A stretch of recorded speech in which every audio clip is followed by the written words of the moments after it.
Bismillahirrahmanirrahim. Alhamdulillahirabbil alamin. Asyhadu an la ilaha illallah, asyhadu anna Muhammadar Rasulullah. Allahumma shalli wa sallim wa barik ala Muhammad wa ala ali Muhammad. Alhamdulillah malam hari ini kita berkumpul di sini dalam rangka ta'lim ya, thalabul ilmi, melaksanakan kewajiban kita sebagai hamba Allah yang muslim ya. Di puji syukur sekali lagi alhamdulillah karena banyak yang sudah diberi kesempatan tetapi belum bisa mengambilnya. Karena saya paling hobi masjid itu digunakan untuk darosah, untuk ngaji. Karena dalam qaul itu diterangkan seperti ini, cerita dulu sambil pemanasan ya. Suatu saat Rasulullah SAW itu datang ke masjid, dan ketika masuk ke dalam masjid itu ada dua kelompok majelis.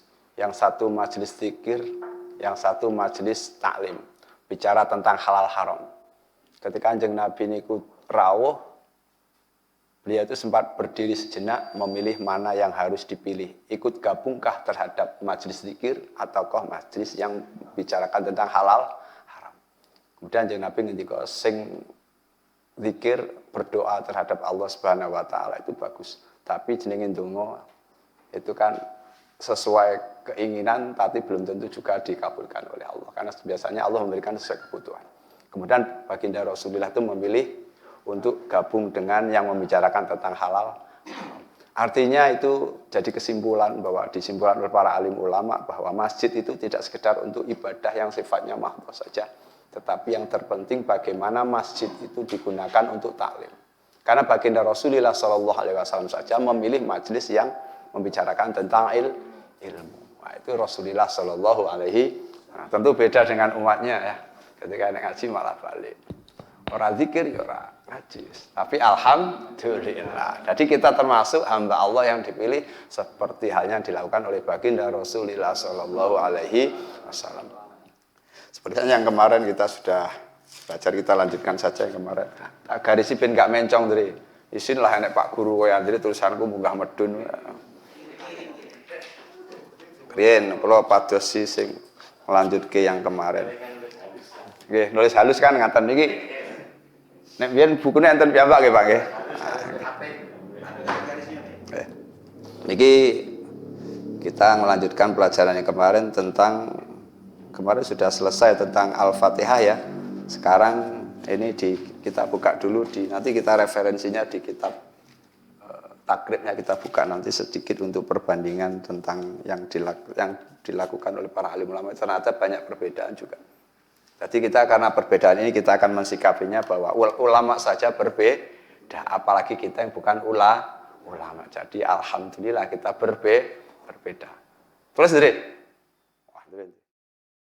Ini di kitab Safinah ya, Raf'ul Yadain. Jadi enggak semua kegiatan ketika sholat itu harus mengangkat tangan yang disunahkan itu tidak.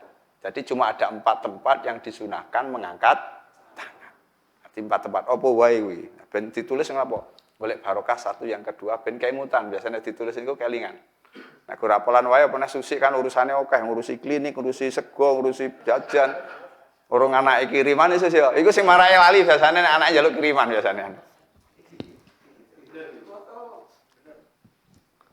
Jadi yusannu disunahkan raf'ul yadaini mengangkat tangan fi arba'ati mawadhi'a di 4 tempat.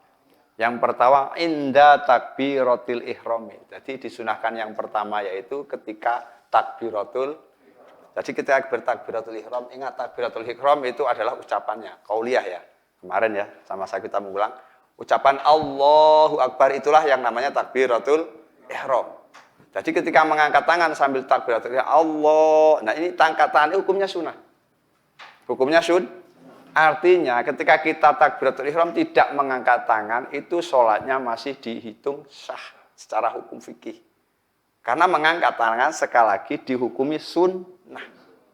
Jadi yang pertama disunahkan mengangkat tangan yaitu ketika takbiratul ihram 1.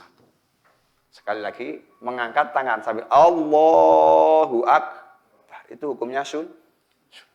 Jadi nek wong salat enggak ngangkat tangan ataupun ngangkat tangan rada lain bayar njarno. Enak sing ngene ndekeke mungkin nggih. Enak sing muter-muter wis monggo iku sunah gak apa-apa. Enggak ngangkat tangan wae enggak apa-apa. Karena sing penting ngangkat iku sing penting ngangkat tangan iku hukumnya sunnah.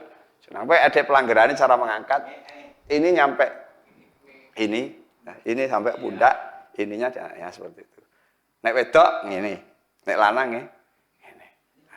Nek wedok enggak apa-apa silahkan, Mas. Penting angkat tangan teknisnya kepiye monggo. Tapi tetap bagaimanapun bentuknya, hukumnya mengangkat tangan tetap sunnah. Artinya enggak wajib. Jadi mulane nek wiritan banter ya apik krana hukumnya alon ya apik krana ora kudu banter. Ora wiritan ya ora apa-apa mergo wiritan ora wajib. Wis ngono wae. Tapi sing apik nek kados Pak Jubet setuju gak banter. Untuk menghormati sing karena itu kan anak sing seneng ora banter. Nah, aku sing apik banter aku. Mergo pengen adik-adikku kenal bentuke wiritan ki kepi karena beliau bagus Pak Jubet kula setuju. Estu. Dadi jenengan saged ngerangkul karena paham kula jenengan tembe kan macam-macam anak sing seneng wiritan banter alon, anak sing gak pengen wiritan setuju. Memang kudu koyo ngono. Jeneng Nabi aja lho suka seperti itu. Pernah suatu saat baginda Rasul itu enek problem. Nah, ini kudu enek bedone tapi kabeh apik. Kabeh suatu saat enek wong Bedui iku nguyuh nang jero masjid, tapi jam aja mbayangke masjid ngene iki jenengan ya. Masjid Kanjeng Nabi kan gur dipageri foto sakmene ning ora disemen apa nek kabeh dikeramik kan. Wah, Kanjeng Nabi enggak duka. Ning sahabate ya duka, nesu. Ya pas nek sahabat wae ya oleh nesu, nek Nabi ya ora pantes nesu. Kudu enek sing ngelingne. Wah diseneni wae. Piye nang jero masjid kok nguyuh. Sahabat do nesu, menawa sing kelasnya Khalid bin Walid preman-preman mare ana sudah ra beleh. Tapi Kanjeng Nabi enggak nasu. Tapi kudu ana sing nasu. Kan seperti itu konteks. Nah, seperti itulah perbedaan yang semuanya itu bagus. Yang ada kalanya harus dilakukan oleh Nabi, ada yang kalanya bagus dilakukan oleh sahabat. Sepertinya sunnah seperti ini hukumnya sunnah. Jadi nanti kalau eneng angkat tangan dan lain sebagainya itu monggo. Yang penting hukumnya tetap sunnah, bukan rukun. Karena kemarin rukunnya kan enggak ada mengangkat. Ini di bab isan nuruful yadain. Yang pertama, ketika mengangkat kedua tangan, yaitu disunahkan inda takbiratul ihram. Ketika kita melaksanakan takbiratul ihram. Satu. Yang nomor dua, wa indal ruku'i. Ini sadereng niki mikirin. Ketika akan ruku. Ruku ingat, ruku ketika ada ruku. Allahu Akbar. Jadi imam baca biasanya surat nggih. Walam yakul lahu kufuwan ahad. Allahu Akbar. Itu disunahkan rukuk itu ketika rukuknya perbuatannya loh, bukan Allahu Akbarnya ya. Perbuatan kita seperti ini. Nah, dari berdiri ke arah ini namanya rukuk. Berarti rukuk adalah rukun yang harus dilakukan dengan perbuatan. Allahu Akbar. Nah, arep rukuk melangkat tangan itu hukumnya Nah, tapi nenek kancane sing ora ngangkat tangan ya oleh-oleh wae. Berarti dia enggak pengen Nah, enggak untuk pengen tambahan ganjaran teko waladhdallin amin. Misalnya sing rakaat ketiga keempat langsung Allahu Akbar.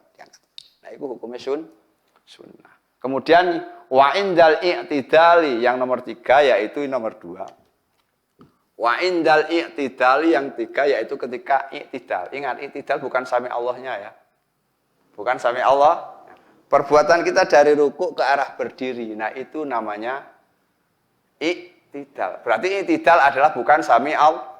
Karena kok santai keliru Pak Guru Pak Rudi. Bacaan i'tidal piye? I'tidal sami Allah, bukan bacaan i'tidal. I'tidal bukan baca.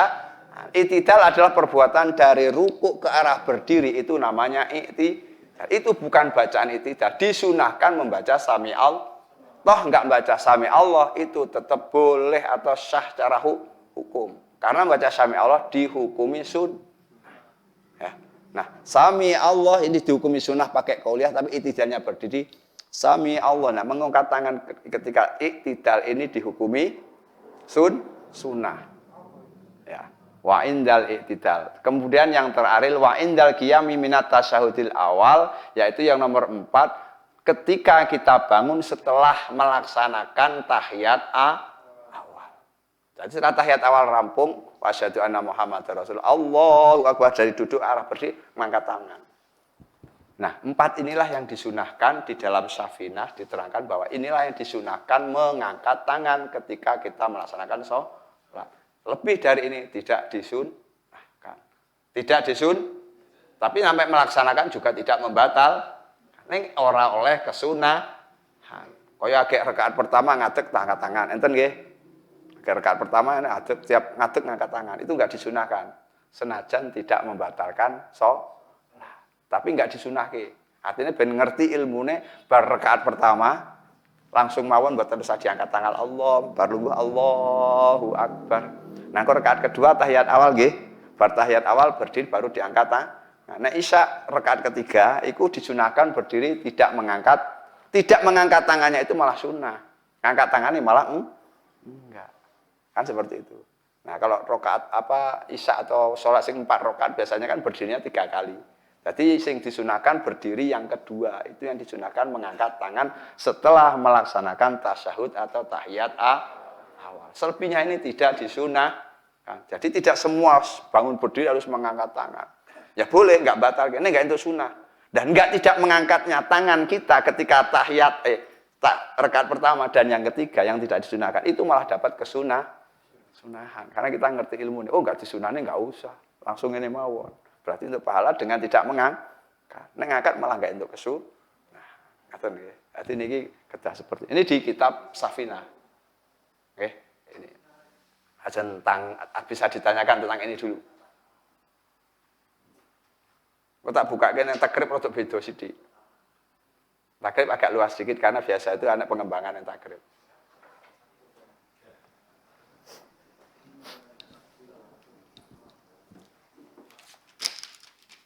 Ini sing aji gitu, aji kijane iki. Oke, monggo. Yang disunahkan tadi ini yang disunahkan mengangkat tangan. Nggih. Sekarang yang disunahkan tidak mengangkat tangan. Selain ini tidak disunahkan. Jadi ketika kita tidak melaksanakan mengangkat tangan itu malah dapat kesunahan. Tapi walaupun kita tetap memaksakan mengangkat tangan, tetap tidak membatalkan atau merusak sah dan tidaknya sebuah nilai yang ibadah yang namanya sholat.